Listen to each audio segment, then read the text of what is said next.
Hey there, and welcome back to Mutant Year Zero. My name is Pete, and today we complete the grand finale of our Iron Mutant playthrough. At least when it comes to the base game, there is still the Seed of Evil DLC after all, and with the way things are going, I think we'll tackle that very soon. Now, last time we left off, after making our way in and back out of the Forbidden City, we had our first run-in with Z800 robots, we also unlocked 4 separate achievements, and eventually made it to the sealed gate.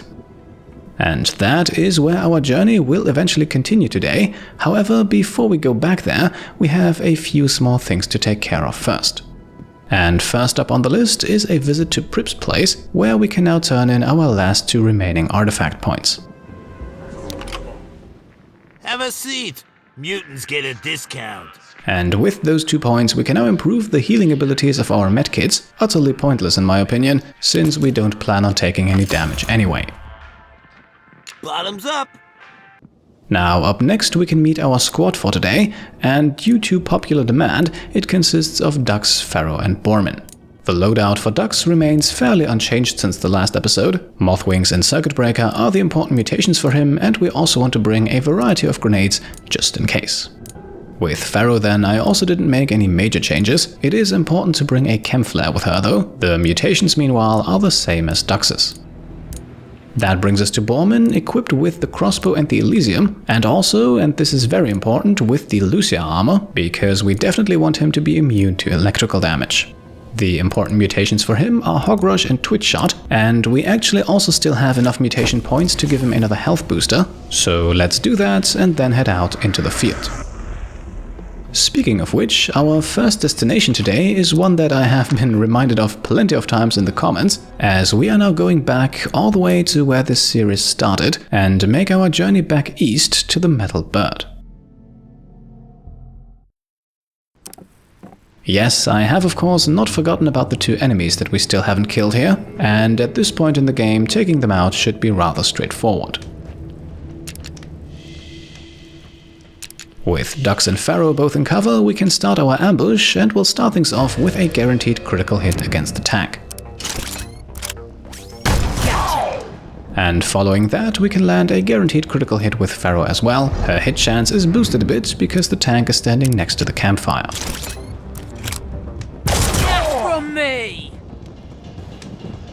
Now that brings us to Bormin, who can first hog rush the Marauder, and afterwards he can take out the tank for good. Yeah, you did good. And at this point, the Marauder is of course quickly taken care of, and we actually don't need anyone else to get involved. I would say Bormin has this one well under control. Don't mess with me. Get your asses over here. And not only does this give us another level up, but we now also finally have access to this chest over here, so let's see what's inside. Come on, let it be something good. Unfortunately though, it is only another boomstick, and I believe we already have 2 of those, so at this point this is not going to be much use to us. Now, as our next destination, we are once again returning to the Forbidden City. No, we are not going to the sealed gate just yet, because I made a small mistake in the last episode. Luckily though, it will only take us a few seconds to correct it. You see, right at the beginning of this area, we climbed up this ladder here last time. What we didn't do amidst all the action, however, is climb up this ladder here right behind it, which allows us to grab some more weapon parts as well as another EMP grenade. That, however, is all of the cleanup work done for today, which means we can finally head out now and travel to the sealed gate.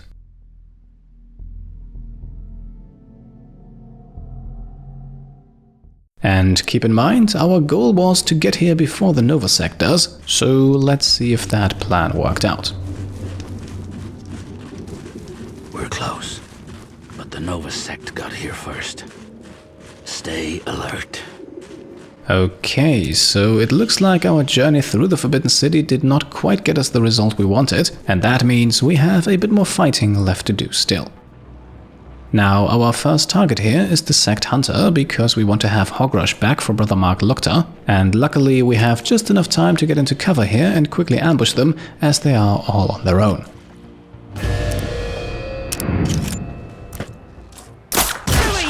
And what we need here to secure the kill are just 2 criticals from Pharaoh and Dux, and since they're hidden, those are guaranteed.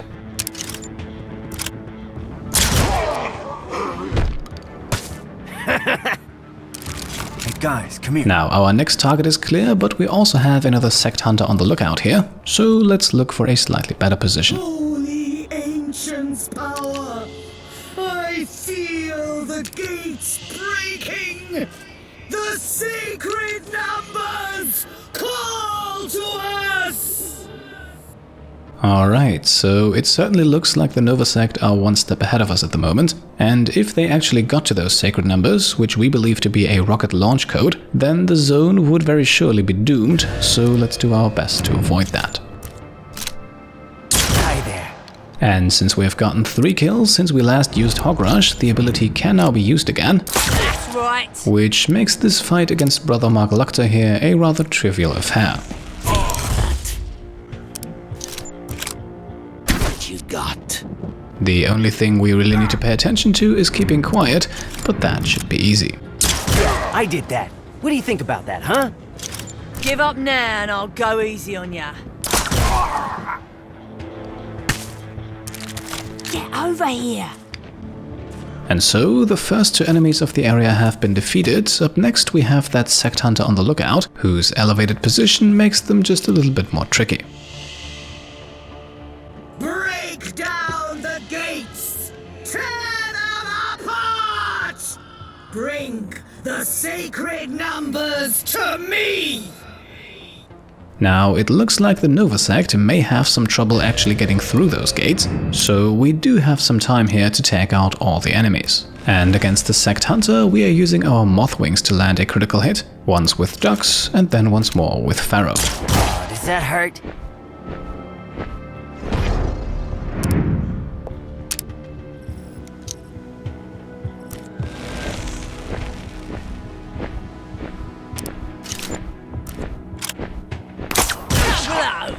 Afterwards, we can then send in Borman, who no longer has to hide at this point. Any regular hit will be enough to get us the kill.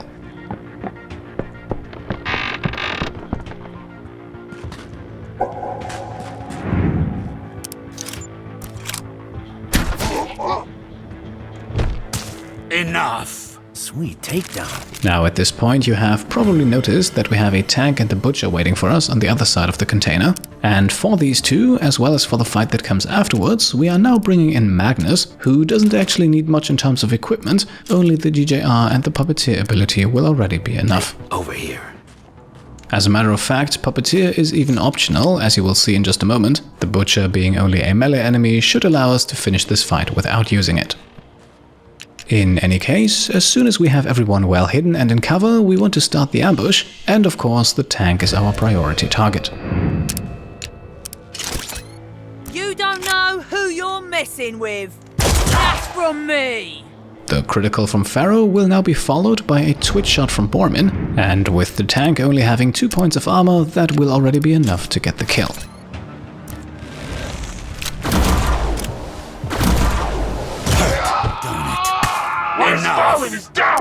Now, with Magnus, we simply want to shoot the butcher at this point, even though we won't get the kill. With the butcher being a melee enemy, their only option is to rush towards us, but they can't actually reach anyone in one turn. Come here, filthy mutant! Come here! The alternative would have been the guaranteed mind control, but again, as you can see, that is not necessary. I'm the hero, you're the zero. Not too shabby. Now, with the conclusion of this fight, we have earned ourselves another level up, so let's be thorough and use it to increase Pharaoh's critical hit chance by a further 10%. Following that, we can quickly switch Magnus from Puppeteer to Chain Lightning, something that in hindsight we could have also done prior to this fight, and we also want to take away the Snazzy Visor and put it on Pharaoh. On top of that, we want to give Pharaoh the Gunslinger ability now, even though our next group of enemies would suggest that Circuit Breaker might actually be the more fitting mutation. Before we go to face them, however, let's do some looting. Although with this being sort of the final area of the game, there really isn't that much loot available here, which I guess is understandable considering what we are already carrying with us. And I think that also goes to show you that in order to be properly equipped for this final mission, you definitely don't have to pick up everything, but of course this would not be a completionist playthrough without it.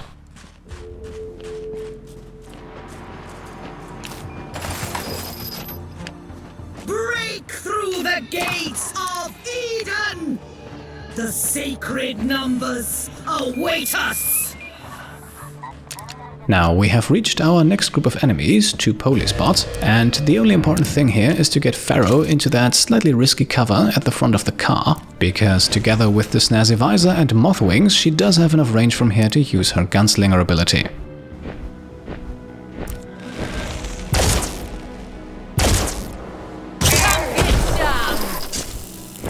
As you can see, that results in 2 lovely critical hits, and now it's Magnus's turn, who can do some good damage with his chain lightning.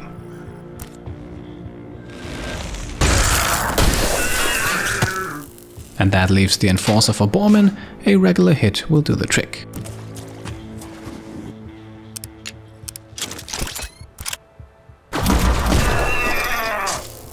Alright, now during my prep work for this episode, I decided that in order to make this a proper final episode, it would be good to give every one of our mutants a moment to shine, which is why we got Magnus involved here. With the use of an EMP grenade, for example, we could have also done without him. And Magnus will actually also stay with us for a while longer. For the moment, it is Borman's turn to sit on the sidelines, because we need Dux to come back to have a second circuit breaker in the party. We also want to make sure to re-equip Pharaoh with Circuit Breaker and to give Magnus a silent weapon, as well as Pharaoh's former hat to boost his critical hit chance. Regarding our squad composition though, don't worry, we will start and finish this episode with your favorite trio. That vote we had a few days ago definitely painted a very clear picture. Work harder! Break the gates down! And find the sacred numbers! This must be it. Eden. Too bad it's surrounded by a million Nova Sect bastards. I don't like these odds. This is suicide. So, good news, we have apparently found Eden. Bad news, we are not the only ones. My children, listen to the words of Plutonia. We stand before the gates of Eden. Inside lies the sacred numbers. The numbers will awaken the weapon and cleanse the zone. Destroy the gates. Enter Eden. Find the sacred numbers. Cleanse the zone with fire and bring the ancients home.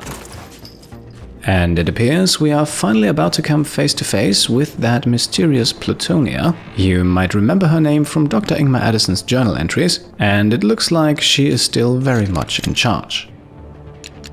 Before we get to Plutonia herself though, we have a few other enemies to take out, starting with the Sect Pyro over here, who is, conveniently enough, completely isolated. And with 26 hit points and no armor, they are effectively the same as a hunter, which means that 2 critical hits are enough to secure the victory. Knock! Give up now and I'll go easy on ya. Yes!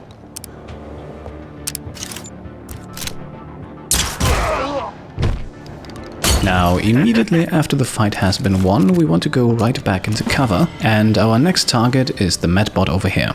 And this Medbot is why we brought a second circuit breaker with us, because as you might be able to see, it is not the only robot on the map. Now it's getting fun. We actually also want to make sure not to use Magnus's chain lightning on it, as the Medbot is close enough to the Nova Sect enemies, so the chain lightning would jump over, and those are the last guys we want to alert at this point.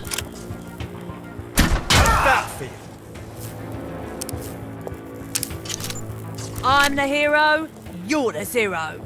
Too easy.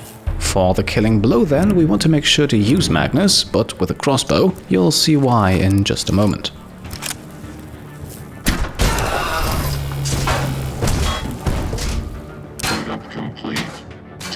Okay, so the Medbot's explosion has alerted the Z600, but luckily only it and not the Nova Sect. Nonetheless, we have a plan, and it involves the 50% EMP chance that both Pharaoh and Dux have. With that chance, we can now put both of them on Overwatch, and if we're lucky, we can save ourselves a circuit breaker next turn. Overwatch.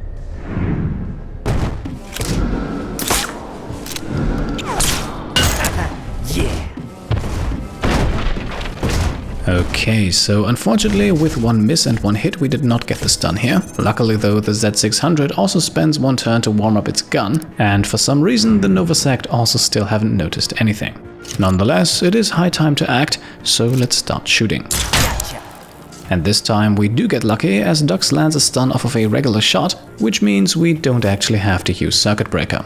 Still, we could, and taking chances is probably not the best way to go about this, so bringing both Dux and Pharaoh does make a lot of sense. At this point, by the way, Chain Lightning is also safe to use, as the Z600 is far enough away from the rest of the enemies.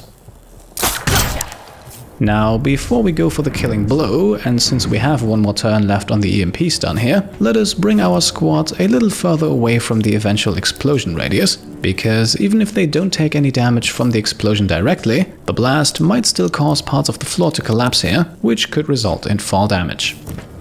Once everyone is in position though, we can go for the kill and prepare for the final fight ahead. You don't know who you're messing with. That's right.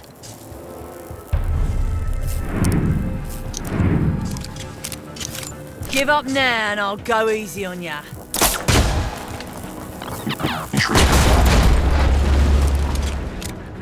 Alright, so no floor collapses on our side, which means we may have played it a little too safe here, but you know, better safe than sorry. In any case, it is now time to take on Plutonia, and for that we want to bring a very specific squad. Now, Pharaoh is fine for the most part as long as she brings Gunslinger with her. Dux, meanwhile, will have to go to be replaced by Selma. The same is true for Magnus, who will make room for Bormin, although Bormin retains all of his equipment from earlier. Selma, meanwhile, comes equipped with the Helm of Wisdom, protecting her both against mind control and against electrical damage, and we also want to make sure to have the Joker mutation ready to go with her, as we are about to use this fight to unlock one last combat-related achievement. In terms of weaponry, it is also very important that Selma has some range with the GJR, as we want to keep her as far away from the action as possible. Now, unfortunately, it's not only Plutonia we are about to face, she also has backup in the form of a tank and another hunter. And none of these three will ever move, so we'll have to engage them on their terms, but we can stack the deck a bit more in our favor with a chem flare, which is actually going to be necessary if we want our plan to work. With that in place, we can put both Pharaoh and Bormin into cover. Get your asses over here. While Selma sneaks off to the right side here. Keep in mind that any half cover counts as full cover for her, but if we play our cards right, that won't matter anyway.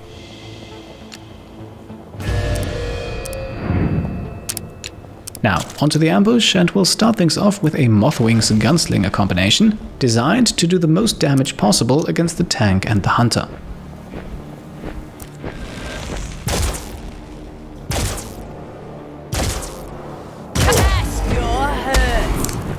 Plutonia, meanwhile, is capable of stopping the shot, just like Lux was earlier in the playthrough, but that's part of the plan, which also includes taking out the hunter with Selma now.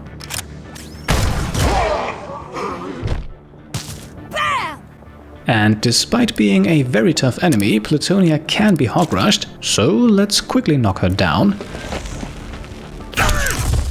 And then we can use the Chem Flare aim bonus to take out the tank with a twitch shot.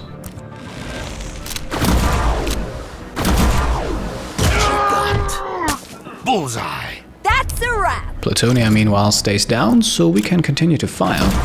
More? However, our goal here is to actually only bring her down to low health, but not to kill her right away. With Pharaoh, meanwhile, we actually want to retreat a bit, as she is the only one not immune to electrical damage. And that electrical damage will fly into Bormin's face very shortly, but let's have him land one more hit first. Don't it? Right, so now Plutonia is on fire and at low health, which means we will not take any more shots and simply dig down. Everyone in the Ark will die! And that is why Bormin is wearing the Lucia armor. Plutonia has now wasted her chain lightning, which means on the next turn she'll use a different ability, and we want Bormin to be the target of that, so let's keep pressing her with him while the rest of our squad keeps digging down and stays away.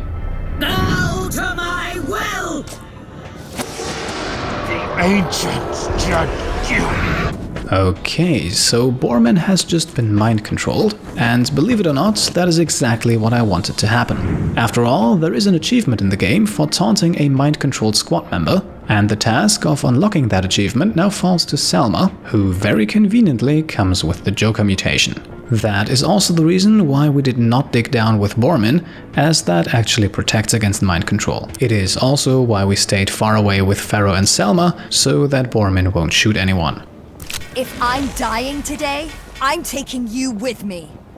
And there we are. Achievement unlocked. Now all we have to do is get rid of the mind control. As you can imagine, we do of course not want to give Bormin a turn to act against us, but luckily killing Plutonia will end the mind control immediately, and despite 4 points of armor, a grenade will do just fine.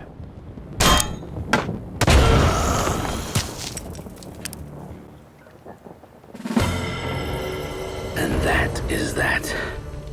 Arc 1, Nova Sect 0. Their insane plans to destroy our home vanish into the wind. We're safe. Our people live another day. The smoke clears, ears still ringing. On the edge of my blurred vision, something comes out of the arc. Light dancing across my arm, up my face. I look up. I'm being scanned by some giant eyeball. Then Dux and Pharaoh get scanned. Then Magnus and Selma. The light cuts out and the eyeball darts back inside the wall. We hear pistons churning, gears turning, a machine humming back to life. The gates of Eden open. Maybe Eden sees we're mutants and welcomes us home. We stand there in silence. The 5 of us are all mutants, found and raised by the Elder. This feels like an answer to the question that's plagued our lives. Who are we? And do we go in and find out? When Dux and me first started out, everything was cut and dried. The Elder knew best. There were no answers in the zone. Mutants didn't know who they were, where they came from, and that was fine. No one cared. But now, after the enemies we fought, after the friends we found, after all we've seen, the 5 of us stand here at the gates of Eden. Do we go in? Do we want to know who we are?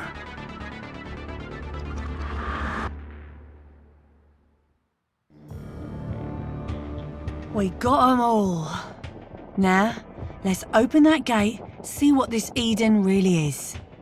Okay, so the gates to Eden have opened and we have earned ourselves one more achievement and one more level up. Let's use it to quickly give Selma another health booster, which actually makes her the only squad member whose mutations and stats we can fully max out.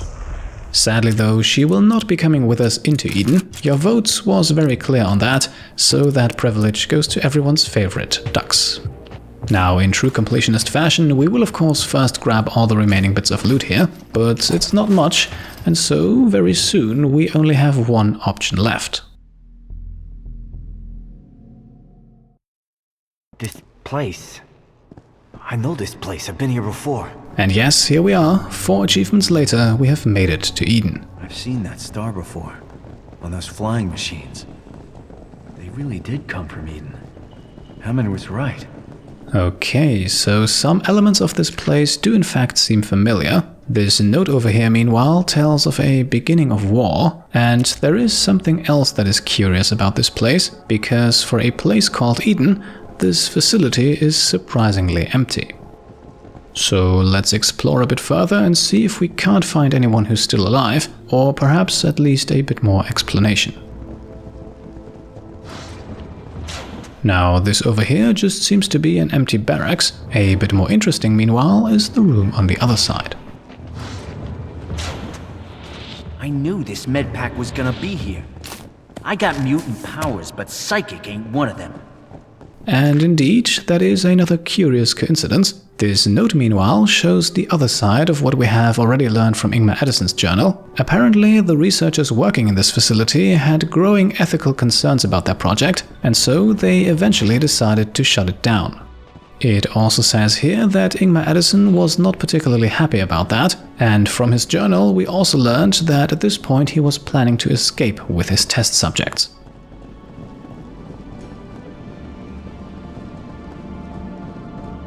Machines. Everybody keep quiet. I think they're asleep.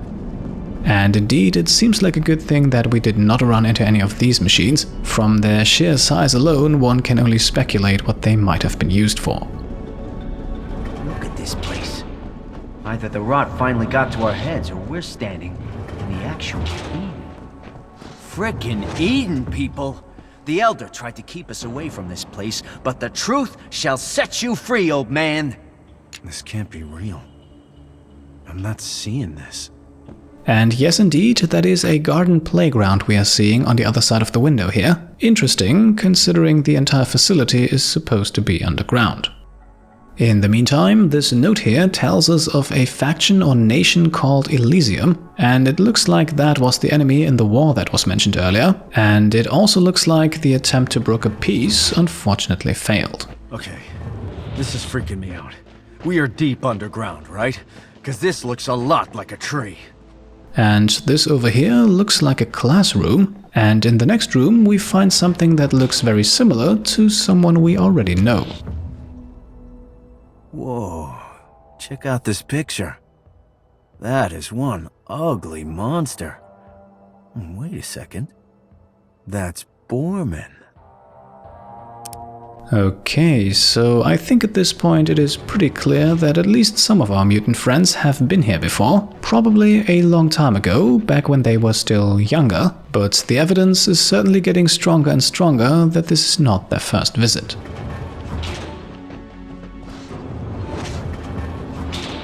Now, this note over here is a fairly technical bone density report. In it, various properties of the bone structure of birds, rodents and bats are compared, so it looks like the researchers here were doing experiments on various species. Check this out. I think this is a corpse of an actual mutant. Never seen a dead mutant before. Well, proves we can die. That's a happy thought.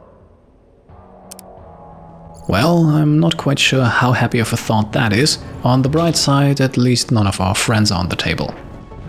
In the room next door then we find a DNA analysis. Once again, fairly technical, but it does mention domestic pigs and wild boar. And considering what Borman is, I don't really think that we're dealing with a coincidence here.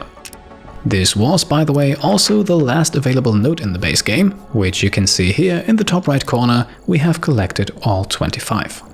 And of course, that also indicates that the end of our exploration tour is getting closer. As a matter of fact, we are about to learn a few disturbing things.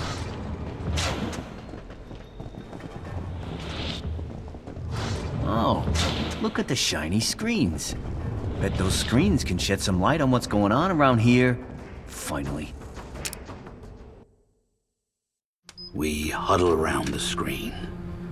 The words Mutant Project blink on and off in big red letters. The screen turns black, then explodes with a flurry of flashing images, faster than we can take in. I catch glimpses of mutants in test tubes, animals in cages, strands of code, something called DNA. The screen freezes on one final image. An employee profile. A scientist of the Mutant Project. It says his name is Ingmar Edison. His face. When we see his face, those eyes staring back at us. We couldn't believe it. It was him. The profile says his status was revoked after stealing mutant experiments from the lab. Memories come flooding back. We were the experiments. They raised us in tubes and played games with our DNA. Made us freaks. The Elder was part of this. Happy endings died with the Ancients. Why didn't he tell us? Who is he? The room spins. The truth comes flooding back into my brain. Everything I know is a lie. I lose my balance. As the room turns black, a voice crackles onto the radio. Ghost-like, ethereal, like the Ancients calling down from space. Come on, Center, Sweden. Come on, Center, Sweden. I repeat, come on, Center, Sweden. Come on, Center, Sweden. Come on, Center, Sweden. I repeat, And there we are. Ladies and gentlemen, Mutant Year Zero Road to Eden has been completed. I don't think that the big reveal there at the end did come as too much of a surprise for many of you, and to be honest, it does leave a few questions unanswered. Not only would it be nice to now confront the Elder with our newfound knowledge, but we have also learned about a mysterious Elysium, and someone or something was actually also calling us on the radio, so I would say there are a few secrets still left to solve. And on that note, it might be a good thing that we still have the Seed of Evil DLC to complete. Perhaps that DLC will answer a few of our questions. At the very least, it should ensure that this series will continue for just a little while longer. At the moment, I think I'll take a 1.5, maybe 2 week break before we jump into that. That gives me a bit of time to perhaps get another series started in the meantime, but don't worry, our mutant adventures will continue very soon. Now, as we let the credits roll here and appreciate all of the lovely people who have contributed to this game, let me quickly mention that as part of our challenge to take no damage in this playthrough, we have actually missed out on 3 achievements. So as a special completionist bonus at the end of the video, let us quickly unlock those once the credits are through. If you want to jump right to that, then you can skip ahead to 36 minutes and 30 seconds. At this point, let me also quickly say that I hope you enjoyed this series. Again, it is technically not done just yet, but the main game has been completed nonetheless, and so this does mark a bit of a break. So if you like the series so far, then I would be very happy if you could leave a thumbs up on the video, and if you want to support me and my channel further, then you can of course go ahead and subscribe to stay up to date, grab some merch over on shop.pftcomplete.com, or check out and maybe even pledge to the Pfft Complete Patreon. And at this point, I will already say my goodbyes. Again, skip ahead to 36:30 for a bit more bonus content. Above all though, thank you all for watching, and I'll see you next time. Cheers.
Right, and now as promised, let's jump back in for a bit more content. And we are actually back here with Plutonia, as well as with Pharaoh, Dux and Bormin. Their loadout is a little different this time though. For Pharaoh, the big change is that she now has Corpse Eater instead of Moth Wings, while Dux is set up to be a competent Grenadier, who also comes equipped with Moth Wings and Skull Splitter. For Bormin, meanwhile, the big change is the Axe Warrior armor protecting him from charge attacks. The rest of his loadout is identical to what we saw earlier. Now, just like before, the Chem Flare for better aim has already been placed. All that we need to do now is to put everyone into cover, and this time both Pharaoh and Dux will scoot around to the right side here. From here, we can then start the action with a guaranteed critical hit against the Hunter. But unlike last time, we will not actually use Gunslinger as our opening move with Pharaoh. Instead, we'll move just a bit closer, and getting caught sneaking is no problem here. Any hit will be enough to get the kill that we need. You don't know who you're messing with. Not so bad. Bormin's first turn, meanwhile, will be the exact same as before. First, we can Hog Rush Plutonia, and then we can use Twitch Shot against the tank.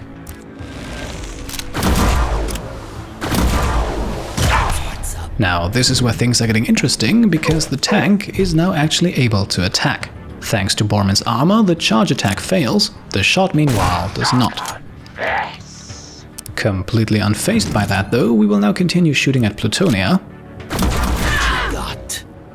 Before we then do something that seems a little crazy, and that is to throw a grenade at all three of them. A grenade that is actually guaranteed to take Bormin out.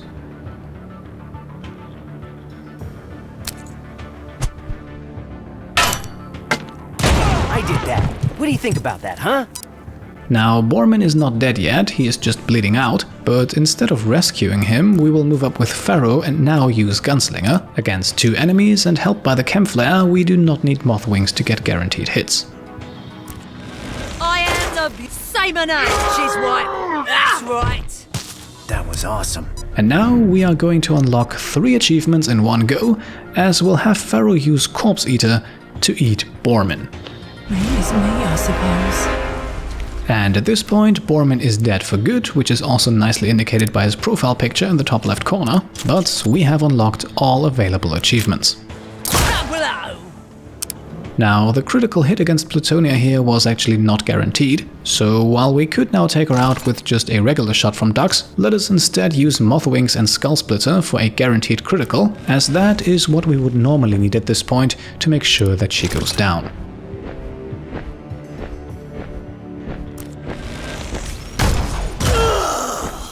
And there we are, Plutonia is dead once more, and you know how the rest goes. So let's wrap things up right here, and I can say it once more, thank you all for watching, and I'll see you next time.